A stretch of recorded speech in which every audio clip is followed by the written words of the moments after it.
Oi, gente, tudo bem? Aqui é Rafael Galdino, amigo de vocês. Estamos aqui mais uma oportunidade para estar conversando com vocês sobre uma temática que promete ser bastante instigante, né? O tema de hoje é o que é evolução. Espero que hoje o nosso bate-papo sirva para a gente poder conversar um pouco mais sobre uma temática que é tão empolgante, tão interessante para a nossa caminhada e o nosso aprendizado. Beleza? Então vamos lá? Para serenar nossos corações e mente em preparação para a prece, eu vou ler uma página desse livro aqui maravilhoso que a gente sempre indica a vocês, que é o Vida Feliz, de Joana de Ângeles. Reserva-te o direito de permanecer indiferente às provocações de qualquer natureza. Numa época de insensatez, como esta, o mal anda em liberdade, seduzindo os incautos.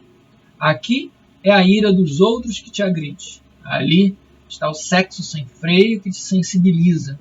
Acolá, eis a ambição que te desperta o interesse. Próximo se encontra o vício, encarcerando vítimas. Em torno de ti, a diversão perturbadora campeia. Por toda parte, a vitória do crime e da desolação, dos costumes, multiplica os seus tentáculos qual povo cruel e dominador.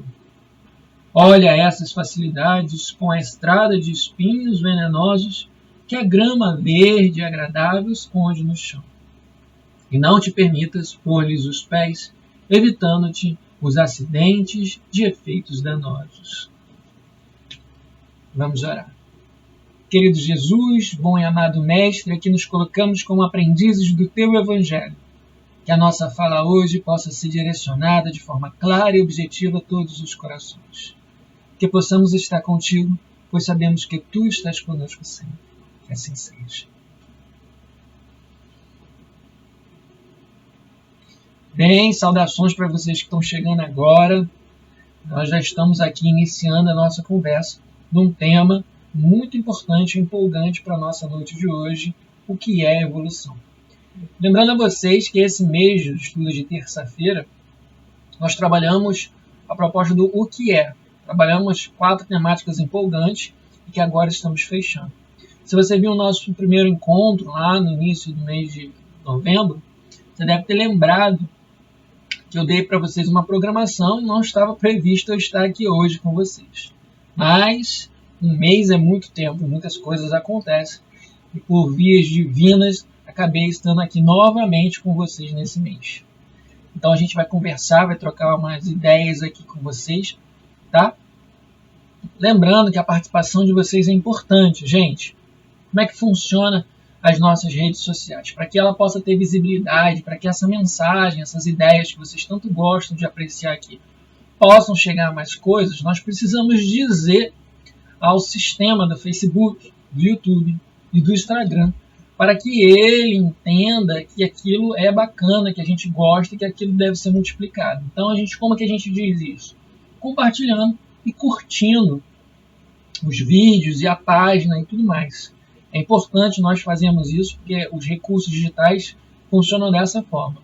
Se eles têm poucas curtidas, se não tem gente se inscrevendo, baixa o quórum, ele tende a diminuir a propagação desses vídeos. Então, como uma ação até de caridade para com os nossos irmãos, para que essa mensagem possa chegar, é importante a gente utilizar essas tecnologias e utilizando a metodologia que elas nos propõem. Beleza? Lembrando que eu falo isso não porque o Missionário da Luz ganha dinheiro nas redes sociais. Pelo contrário, nosso único objetivo aqui é fazer que o conhecimento chegue até as pessoas em meio a essa pandemia que a gente está vivenciando. Mas é assim que as redes sociais funcionam, a gente precisa utilizar essas regras a nosso favor. Beleza?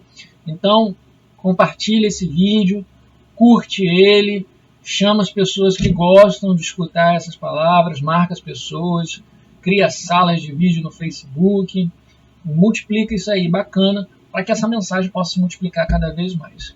E assim também vocês podem fazer com qualquer conteúdo que vocês julguem de forma interessante, edificante, cristã, espírita, para que possa se propagar. Curtam as diversas páginas espíritas edificantes, curtam, compartilhem, disseminem esse material para todos os cantos que a rede social pode chegar. Beleza? Dito isso, a gente vai entrar agora propriamente na nossa conversa sobre evolução. Para a gente começar a nossa conversa, eu vou pedir encarecidamente para que a gente possa fazer uma pequena viagem histórica, para que a gente possa voltar no tempo da nossa civilização e a gente possa entender alguns fenômenos históricos que aconteceram, para que depois a gente possa mostrar qual é a relação que a gente vê entre esses processos históricos e a nossa temática de hoje. Se você não gosta de história, faz uma caridade, fica um pouquinho aí, que depois lá no final você vai entender por que eu estou contando um pouco de história para a gente nessa temática de hoje, que é a evolução. Beleza? Então vamos lá. Eu quero lembrar de vocês um fenômeno que aconteceu no século XVI, notadamente no continente europeu. Lembrando que nesse período lá, século XVI, anos 1500 e alguma coisa, nesse período aí o mundo concebido era a Europa, norte da África e a Ásia, né? Índia, China, mas o centro civilizatório, se a gente pode usar essa expressão, é claro que algumas expressões merecem algumas explicações, mas vou usar o termo conhecimento geral corrente, entendeu? Então, centro civilizatório no mundo, né, da onde vai se propagar as grandes navegações, os grandes movimentos de expansão do mundo até chegar ao mundo que nós conhecemos hoje, que vai colonizar a América e a Oceania, parte da Europa. Por vários motivos, e quem quiser saber esses motivos, estuda A Caminho da Luz, um livro maravilhoso, até aqui comigo, ó, eu vou usar ele um pouquinho, esse livro aqui, ó, fala por que da Europa, quais eram os comprometimentos, como a história se desenvolve. Mas o que eu quero falar desse período histórico? Eu quero falar de um período maravilhoso, sensacional, chamado Renascimento. Renascimento foi um movimento, uma pegada de transformações em vários âmbitos da cultura, da ciência, que fez com que renascesse ideias, pensamentos, filosofias que vinham lá da Grécia Antiga, lá do período pré-romano, daquele período antigo. E aí essa ideia de renascimento, quando a gente vê nesse livro Missionários da Luz, a gente vê que são espíritos luminares, que muitas das vezes a história não os narra com a devida moral, com as devidas características, mas esses espíritos, como Diderot, Voltaire, D'Alembert, Montesquieu, são espíritos que vêm trazer uma nova perspectiva, uma nova visão de mundo. E isso eles vão fazer lá no século XVII. E aí vão desenvolver o que nós vamos chamar na história do movimento dos enciclopedistas. Mas esse movimento só vai acontecer fruto de um processo de transformação que vai acontecer no Renascimento. O nome mais expoente desse período é o Leonardo da Vinci, que foi um cara polivalente, um cara que descobriu inúmeras coisas, inventou inúmeras coisas, fez vários processos artísticos, filosóficos, de engenharia. Um dos grandes nomes, mas existiram vários outros que trouxeram essa volta do ressurgimento da razão, que tem sua concretude, a sua engenharia estabelecida lá atrás com Sócrates e Platão, notadamente. Bom, esse movimento de retomada vai fazer com que haja uma mudança absurda no rumo da história da humanidade. A humanidade ela vai fazer uma grande transformação que cerca de 200 a 300 anos depois, uma série de outros espíritos luminares também vai renascer na Europa para desenvolver uma série de pensamentos e reflexões, fazendo uma série de aprofundações que vão ser narrados através da ação dos enciclopedistas, que vão gerar as chamadas ideias iluministas. Essas ideias iluministas vão espalhar pelo mundo na velocidade do seu tempo e vão eclodir uma série de transformações. As duas principais são a independência dos Estados Unidos, que vai ocupar um papel central na história espiritual da Terra. Os Estados Unidos ele vai receber a missão de ser a cabeça, de ser a liderança mundial, e ele vai receber esse propósito, que vai ser a primeira grande colônia a fazer o seu processo de emancipação do domínio inglês. E decorrente disso, 10 anos depois, a Revolução Francesa vai eclodir no seio da França, e as suas ideias, a sua força vai se espalhar pela história e por todo o mundo. E que uma série de outras ideias vão se associando, fazendo com que esse pensamento cresça cada vez mais e uma série de transformações aconteçam. Por que a gente está fazendo essa narrativa, gente? Se nós observarmos atentamente, a gente vai perceber que há um grande movimento, uma grande ressurgência de ideias que vão fazer com que a sociedade tome uma guinada de transformações absurdas que vão eclodir no século XVI com o Renascimento. Se uma pessoa ela caísse num sono letárgico no ano 1000 e despertasse 500 anos depois, no ano 1500, quando ela olhasse ao seu redor, ela não ia perceber grandes transformações. Ela ia perceber uma sociedade muito parecida com a que ela vivia há cerca de 1000 anos atrás. O que a gente quer dizer?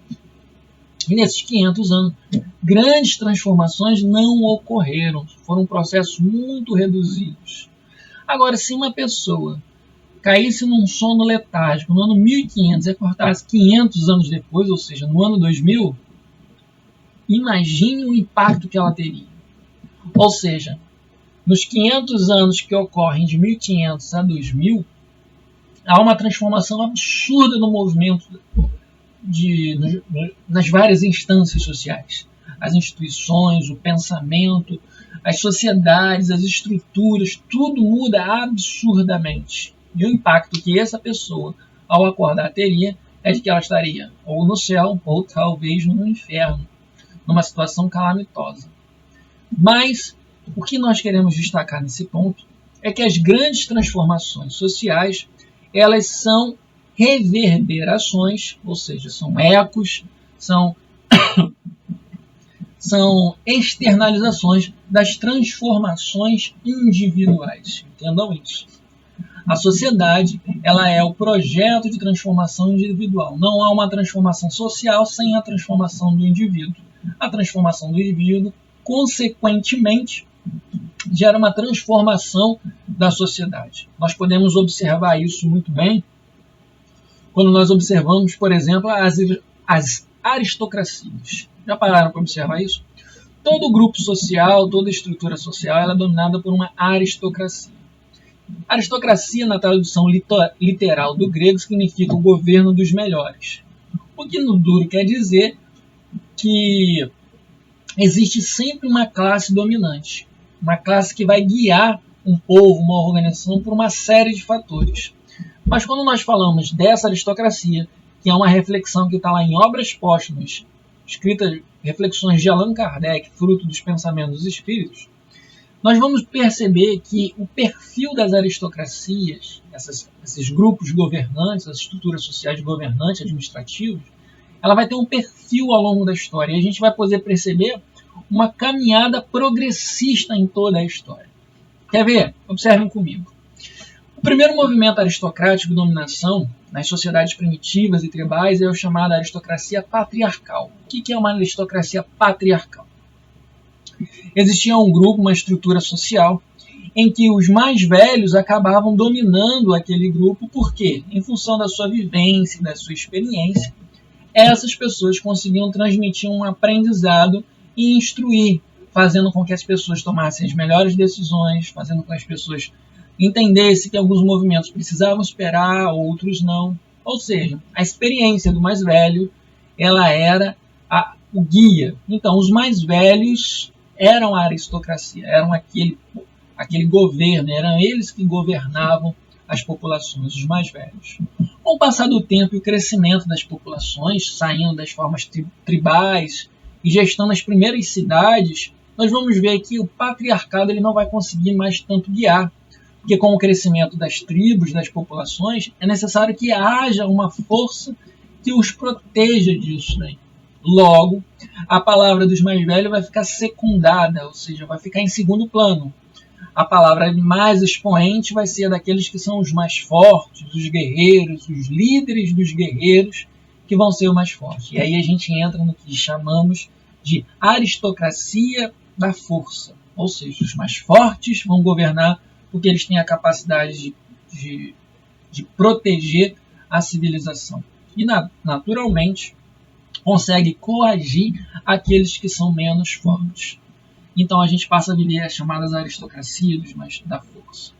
Com o passar do tempo, é muito natural que esses que estão no poder queiram transmitir o seu legado para os seus descendentes. Nada mais natural do que ele querer que seus filhos, ou seja, a carne da sua carne, receba o poder que ele conseguiu estruturar. E nesse processo nós conseguimos perceber que a aristocracia muda.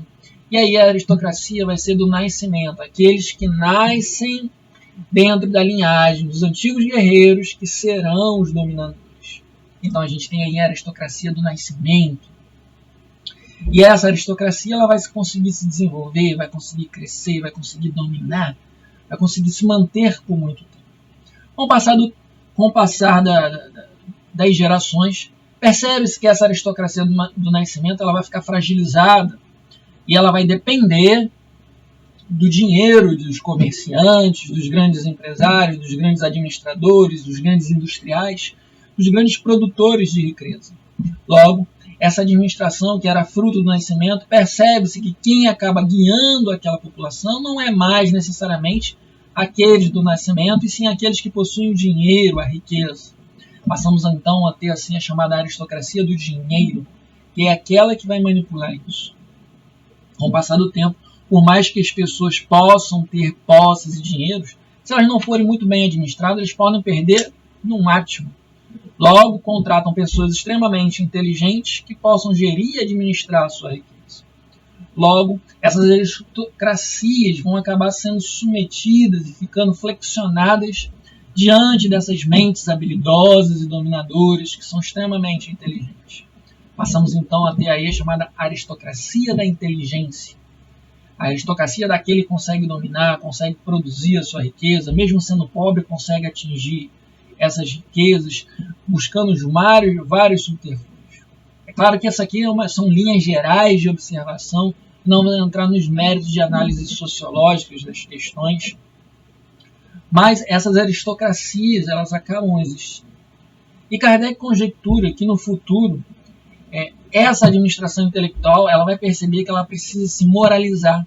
Essa dominação ela não vai ser somente pela habilidade intelectual.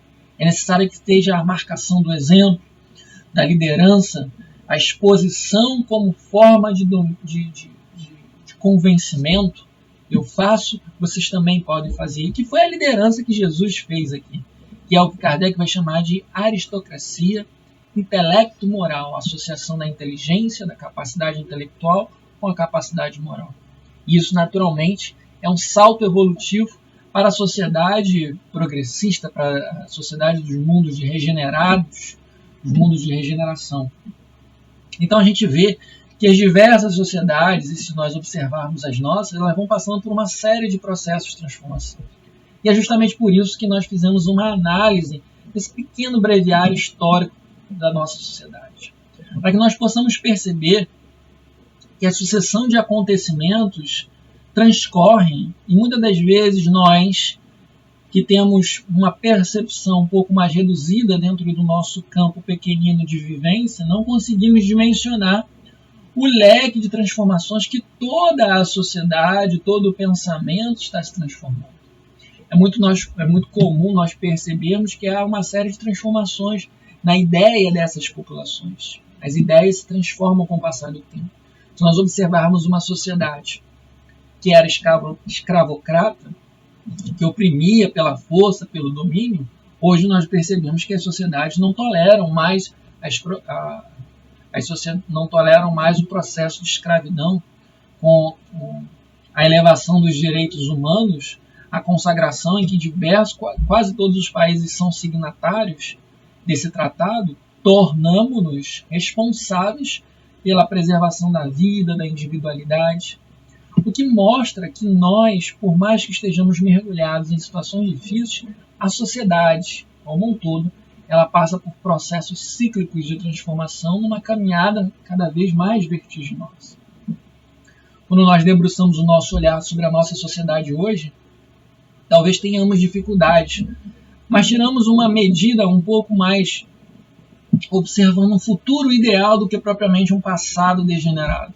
Se nós observamos a nossa sociedade hoje em comparação com o passado, percebemos que há um progresso transformador, que há uma mudança, uma construção dessa transformação. Mas que muitas das vezes essa transformação precisa ser observada com bastante carinho. porque às vezes fazemos o certo de maneira equivocada. E fazer o certo de maneira equivocada nos coloca numa situação não ímpar, mas numa situação um tanto reflexiva. Pensem comigo. É muito comum as pessoas ouvir, é um ditado, né?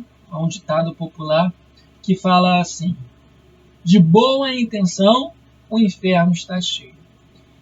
Ele não é 100% verdadeiro, esse ditado, mas ele nos faz pensar, e isso é importante. Por que ele utiliza? Porque muitas das vezes as pessoas de boa intenção acabam fazendo as coisas erradas de forma equivocada. E muitas das vezes essa ação equivocada gera muito mais danos do que premeditado na boa intenção. Uma pessoa que acha necessidade de impor a outra pessoa o seu pensamento, ela pode estar achando que é muito louvável, muito saudável que a pessoa renove o seu pensamento e que passe a pensar daquela forma, porque quando ela passou a pensar daquela forma, a transformação na sua vida foi maravilhosa e muito progressista. Contudo, nós, muitas das vezes, quando tentamos fazer isso, impor nosso pensamento a outra pessoa, nós nos esquecemos que aquele pensamento novo que nós queremos impor na outra pessoa, ele foi bom para nós.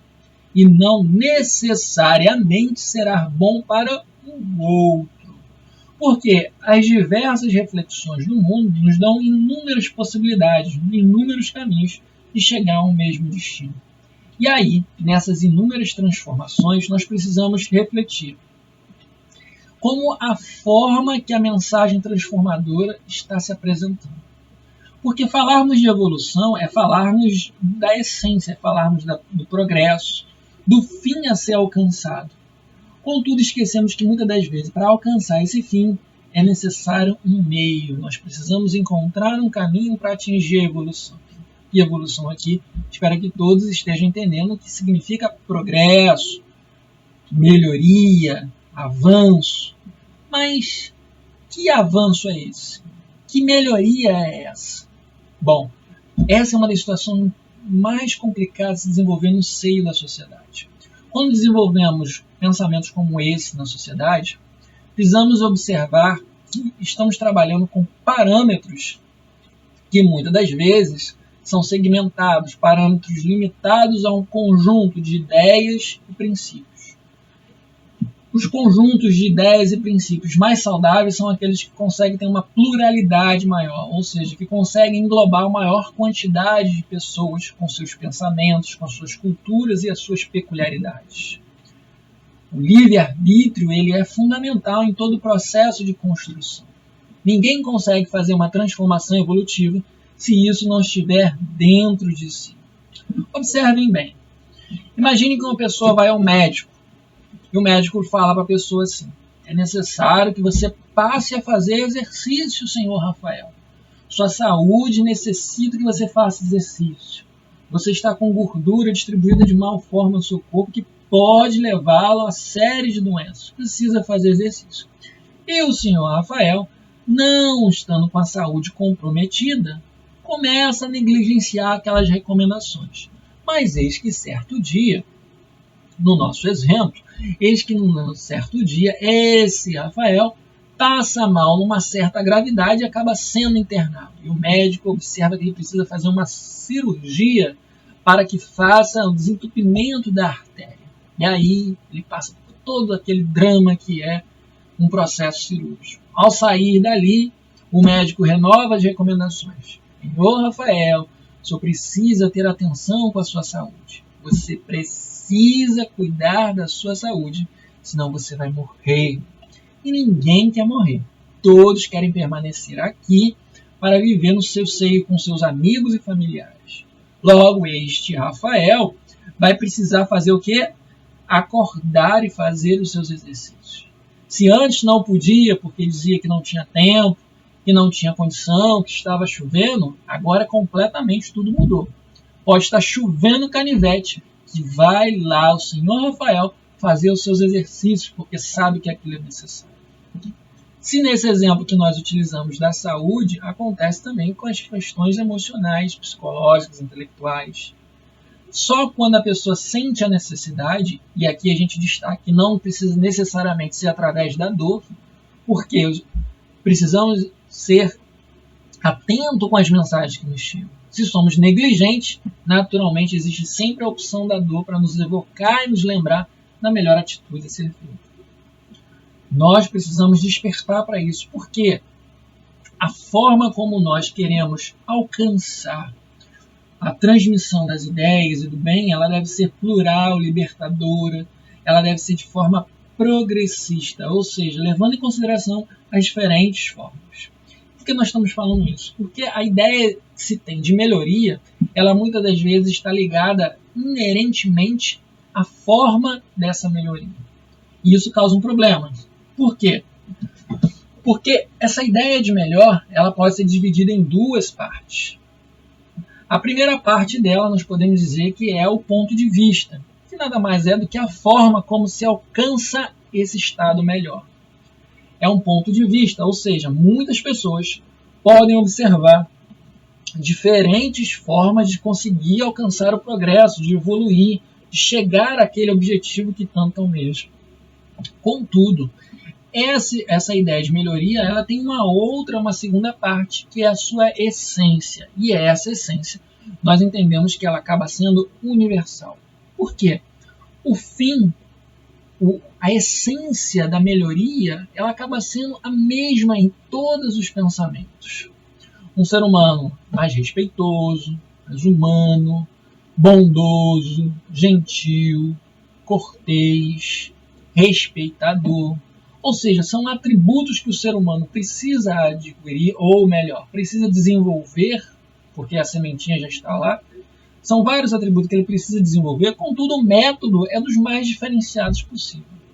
Então nós não podemos confundir que o progresso, na sua essência, seja o mesmo pela sua forma. Porque quando nós confundimos isso, nós julgamos que há, naturalmente, uma tendência humana de espírito inferior que ainda somos, vamos entender que a melhor forma de progredir é a nossa. Porque ela é muito natural, porque ela é que causa melhor efeito em mim.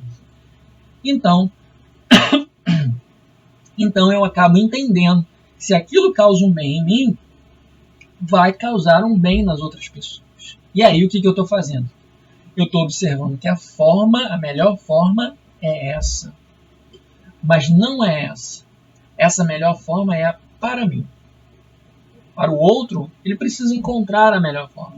Mas a essência da transformação, a aquisição de virtudes, o desprendimento dos bens materiais, a espiritualização do ser, isso é um ponto inerente que você vai encontrar em diferentes filosofias, em diferentes religiões. E é nessa essência que nós devemos aprender. Nós, espíritos, escolhemos um ponto de vista, uma forma de desenvolver esse aspecto evolutivo.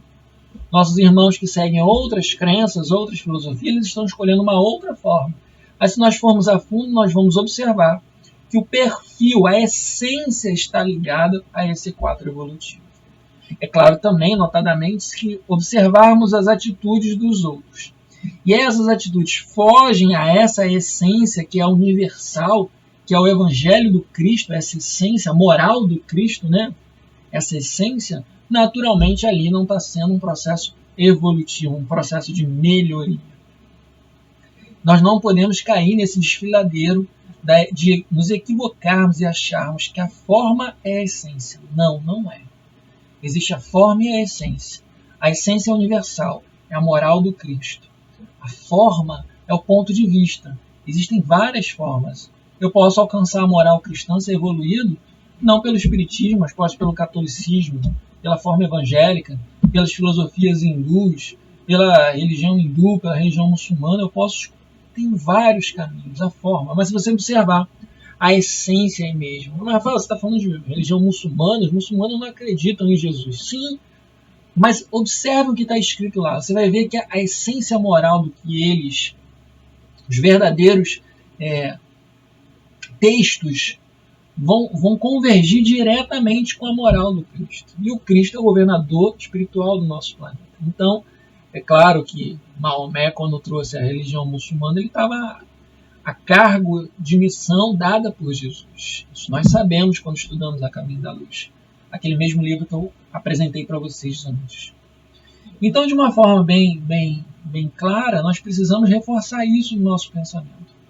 Que o quadro evolutivo ele precisa ser trabalhado por nós, mas nós precisamos olhar a melhor forma, porque é assim que nós vamos conseguir progredir. Como nós observamos como a história do nosso planeta muda, ela muda acompanhando as transformações individuais. E para que nós alcancemos um estado melhor de sociedade, nós precisamos fazer uma transformação individual. Ora, gente, é muito clássico nós observarmos pessoas que são contra a violência, impondo a violência àquele que cometeu a violência.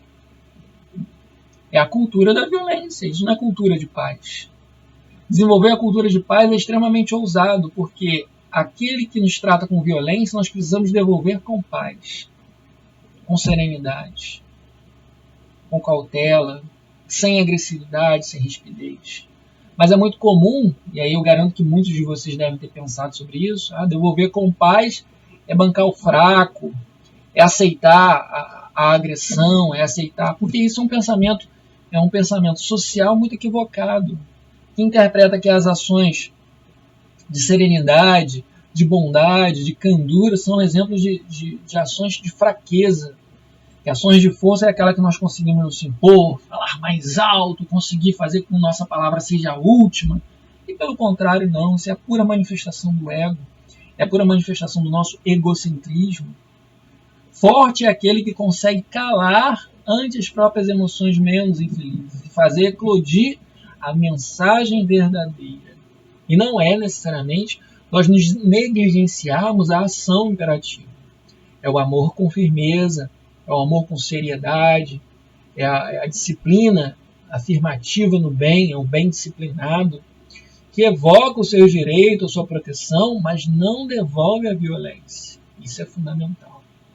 Então, às vezes, vemos cenas de pessoas sendo agredidas e achamos que aquele agressor deve sofrer as mesmas ou, se não, maiores agressões daquela que proporcionou aquele.